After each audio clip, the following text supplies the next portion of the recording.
बिस्मिल्लाहिर्रहमानिर्रहीम। अस्सलामुअलैकुम नाज़रीन इकराम, नई वीडियो में आपको खुश आमदीद कहते हैं। मोहम्मद बिन सलमान की सारी अकड़ निकल गई।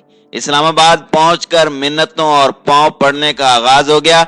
सऊदी वजीर खारजा की इस वक्त तक army chief general Qamar Javed Bajwa, वजीर आजम इमरान खान, वजीर दाखिला शेख रशीद अहमद और पाकिस्तान के नेवल चीफ से मुलाकातें हो चुकी हैं। सऊदी वली अहद की जानिब से यह पैगाम दिया जा रहा है कि किसी भी कीमत पर पाकिस्तान को राजी किया जाए। आखिर वो कौन सी वजूहात हैं जिसने मोहम्मद बिन सलमान को मजबूर किया है कि वो पाकिस्तानी फौज और वजीर आजम के कदमों में गिरे? पाकिस्तान किस कदर अहमियत का हामिल मुल्क है और यकदम से पाकिस्तान सऊदी अरब के लिए इतना अहम क्यों हो गया है? इन तमाम हकायक के हवाले से आज की वीडियो में हम बात करेंगे। वीडियो की तफसील में जाने से पहले तमाम दोस्तों से गुजारिश है कि वीडियो को आखिर तक मुलाहिजा करें ताकि खित्ते में तेजी से बदलती सूरत हाल से आप आगाह रह सकें।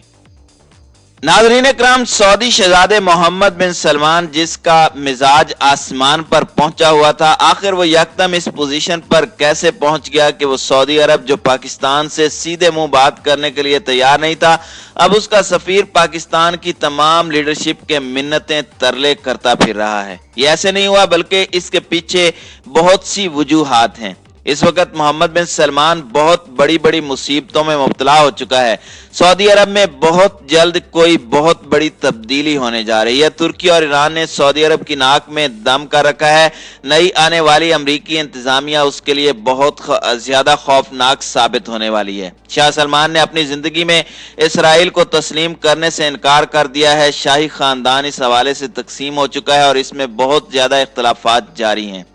इस वक्त सऊदी अरब के शाही खानदान को देखें तो उसमें इसराइल के हवाले से वाज़ेह तकसीम नजर आ रही है। मोहम्मद बिन सलमान की ख्वाहिशात और तरक्की का मिशन है, तो दूसरी तरफ इसराइल भी इस बात का अंदाजा लगा चुका है कि शाह सलमान की जिंदगी में सऊदी अरब का उसे तस्लीम करना नामुमकिन है। जबकि सऊदी शहजादे मोहम्मद तुर्की अल फैसल का इसराइल के खिलाफ खुलकर बोलना, जबकि शहजादा बंदर का इसराइल की हिमायत में बोलना शाही खानदान में इस हवाले से वाज़ेह तकसीम का इशारा दे रहा है। नाज़रीन इकराम, यह मामला सऊदी मुमलिकत और शाही खानदान के लिए फैसला कुन साबित हो सकता है, जिसमें सऊदी अरब इसराइल को तस्लीम करने के बाद अंदरूनी खलफशार और शिद्दत पसंदी का शिकार हो सकता है, या फिर मोहम्मद बिन सलमान शाह सलमान की मौत के बाद ताकत के जोर पर अमेरिका की मदद से अपने खिलाफ उठने वाली आवाजों को दबा सकता है और बैरूनी तौर पर ईरान के खिलाफ एक मजबूत ब्लॉक बनाने में कामयाब हो सकता है। सऊदी हुकूमत को इस वक्त बैरूनी तौर पर कई खतरात का सामना है। एक तरफ तुर्की उसके लिए कई मुश्किलात खड़ी कर रहा है, जबकि दूसरी तरफ ईरान की यमन, शाम, इराक और लुबनान प्रॉक्सीज उसकी नींदें हराम किए हुए हैं। मोहम्मद बिन सलमान समझता है कि इसराइल उसे न सिर्फ जो बाइडन के कहर से बचा सकता है, बल्कि ईरान के खिलाफ भी एक मौसर हथियार बनाया जा सकता है। यही वजह है कि इस वक्त मशरिक वस्ता तारीख की बहुत बड़ी तब्दीली से गुजर रहा है। इसराइल जो सऊदी अरब में नफरत का निशान समझा जाता था, अब पूरे अरब में अपना असर रसूख बढ़ा रहा है। शाम, इराक, लुबनान और यमन खाना जंगी का शिकार हैं और इसराइल के खिलाफ मफलूज हो चुके हैं। तुर्की एक तरफ अमेरिका के गुस्से से बचने के लिए इसराइल के करीब आ रहा है, जबकि दूसरी तरफ इख्वानुल मुस्लिमीन जैसी तंजीमों को कतर के साथ मिलकर सपोर्ट कर रहा है, जिसे सऊदी अरब समेत दीगर ममालिक अपनी बादशाहतों के लिए खतरा समझते हैं। नाज़रीन इकराम, ईरान और चीन इस खित्ते में अपना असर और रसूख बढ़ाने के लिए अलग कोशिश कर रहे हैं। तुर्की के सऊदी अरब अमारात के अलावा उसके इत्तेहादी मिस्र के साथ भी ताल्लुकात खराब हैं, जबकि ईरान, शाम, लीबिया और कतर में अपना असर और रसूख बढ़ा चुका है। तमाम मुआशी पाबंदियों के बावजूद ईरान डटा हुआ है और इराक, शाम और लुबनान में हिजबुल्लाह की सूरत में अपना कदम जमाए हुए है। यह ऐसी सूरत हाल है जिसमें खलीजी ममालिक मिस्र और दीगर इत्तेहादी इसराइल के साथ इत्तेहाद बनाकर उसकी फौजी ताकत, सियासी असर और रसूख और इंटेलिजेंस की सलाहियतों से फायदा उठाना चाहते हैं। सदर ट्रंप व्हाइट हाउस से रुखसत होने से पहले अमेरिका और मशरिक वस्ता के लिए मुसीबतों का पहाड़ खड़ा करके जाएंगे।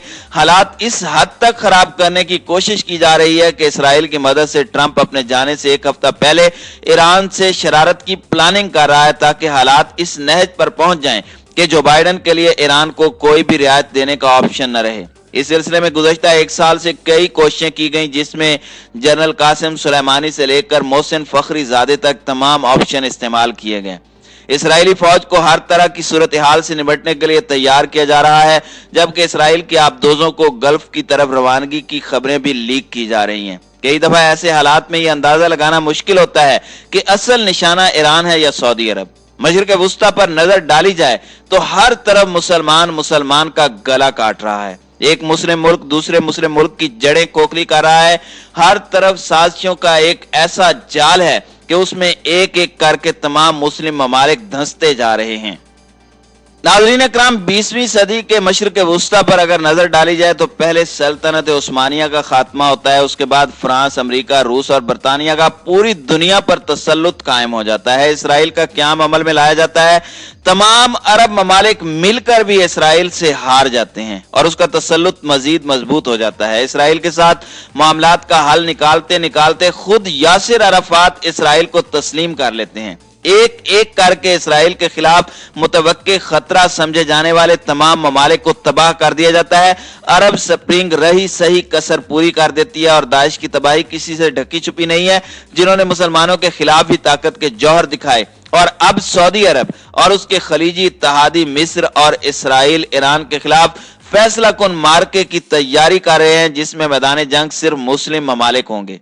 नाज़रीन इकराम, दूसरी तरफ सऊदी अरब इस वक्त अपने लिए दो खतरे देख रहा है, एक ईरान और दूसरा उसकी बादशाहतों के लिए बढ़ता हुआ सियासी इस्लाम का खतरा, जो इख्वानुल मुस्लिमीन की सूरत में उनके सरों पर मंडला रहा है। यह खतरा सिर्फ बादशाहतों के लिए नहीं है, बल्कि मिस्र जैसी जमहूरियतों के लिए भी दर्दे सर बना हुआ है, जिसे तैयब उर्दगान का तुर्की उनके सर पर सवार करके रखना चाहता है। जबकि जो बाइडन की इंतजामिया की तरफ से ईरान के साथ दोबारा जौहरी मुआहदे में शामिल होने की पेशरफ्त इलाके को इश्तियाल अंगेज और गैर मुतवक्के वाकयात की तरफ ले जा सकती है। नाज़रीन इकराम, जो बाइडन ने इंतखाबात से पहले ऐलान किया था कि वो सऊदी अरब के साथ हथियारों की डील हमेशा के लिए खत्म कर देगा। 2015 में अमेरिका ने ओबामा की सरबराही में यमन में ईरान के खिलाफ इत्तेहाद बनाया था, जिससे सऊदी अरब की फौजी मुहिम को बड़ी सपोर्ट मिली थी।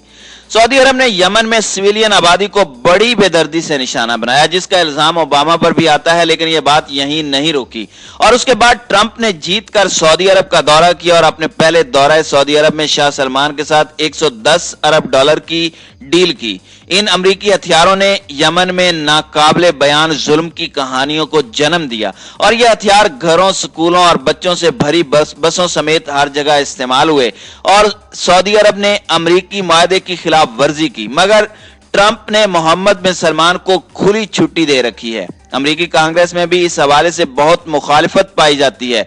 जो बाइडन ने 2019 में एक डिबेट में वादा किया था कि अगर वो इलेक्शन जीत गए तो सऊदी वार क्राइम की निशानदही करेंगे, असला कैंसिल करेंगे, जमाल खशोगी के कत्ल की कीमत चुकाना पड़ेगी और मोहम्मद बिन सलमान की तरफ इशारा करते हुए कहा था कि मौजूदा हुक्मरानों में बहुत कम इंसानियत मौजूद है और उन्होंने यमन में बच्चों के कत्ल का बदला लेने का भी ऐलान किया था। नाज़रीन इकराम, बात सिर्फ जो बाइडन तक महदूद नहीं है। अमेरिका में मोहम्मद बिन सलमान के खिलाफ बहुत नफरत पाई जाती है। इस बहस में किसी भी दूसरे फरीक ने जो बाइडन से इख्तिलाफ नहीं किया और ना ही सऊदी अरब के दिफा में आया। Speaker of the house Nancy Pelosi ने इतनी नफरत का इजहार किया कि सऊदी अरब के खिलाफ वोट और सपोर्ट का वादा कर डाला। डेमोक्रेट और रिपब्लिकन्स ने मिलकर यमन में जंग बंदी की करारदाद पेश की। नाज़रीन इकराम, 2008 के एक सर्वे में 75% अमरीकियों ने अमेरिका की यमन वॉर में शमूलियत की मुखालिफत की थी। सिर्फ 13% ने सऊदी अरब को असला फरोख्त करने के हक में राय दी थी। एक तरफ मोहम्मद बिन सलमान के खिलाफ अमरीकी अवाम में इतनी नफरत पाई जाती है तो दूसरी तरफ नई अमरीकी इंतजामिया उसे मजा चखाने पर तुली हुई है। ईरान एक तरफ से और तुर्की दूसरी तरफ से उसे घेर रहा है, जबकि शाही खानदान में इक्तदार की जंग अलग से मैदान गर्म किए हुए है। ऐसी सूरत हाल में हर रोज मोहम्मद बिन सलमान पर प्रेशर बढ़ रहा है। सऊदी अरब के मुस्तकबिल के लिए साल 2021 इंतहाई अहमियत का हामिल है। इसी वजह से सऊदी वलीअहद शहजादा मोहम्मद बिन सलमान इस्लामी दुनिया की वाहिद एटमी ताकत और इंतहाई पावरफुल फौज की मदद हासिल करने के लिए पाकिस्तान की तमाम लीडरशिप से रवाबित बढ़ा रहा है कि किसी तरीके से पाकिस्तान से ताल्लुकात मामूल पर लाए जाएं। लेकिन पाकिस्तान ने इज्जत से जीने का फैसला किया है और अब पाकिस्तान अपने तमाम फैसले पाकिस्तान के मफादात में ही कर रहा है। پاکستان پیسوں کے لالچ میں کسی بھی ایسی لا حاصل جنگ کا حصہ نہیں بننا چاہتا اور نہ ہی کبھی بنے گا کہ جس میں پاکستان کے قومی مفادات کو نقصان پہنچے، کیونکہ اب وہ زمانہ چلا گیا کہ جب پاکستان کی لیڈرشپ اپنے ذاتی مفادات کو بچانے کے لیے پاکستان کو داؤ پر لگا دیتی تھی۔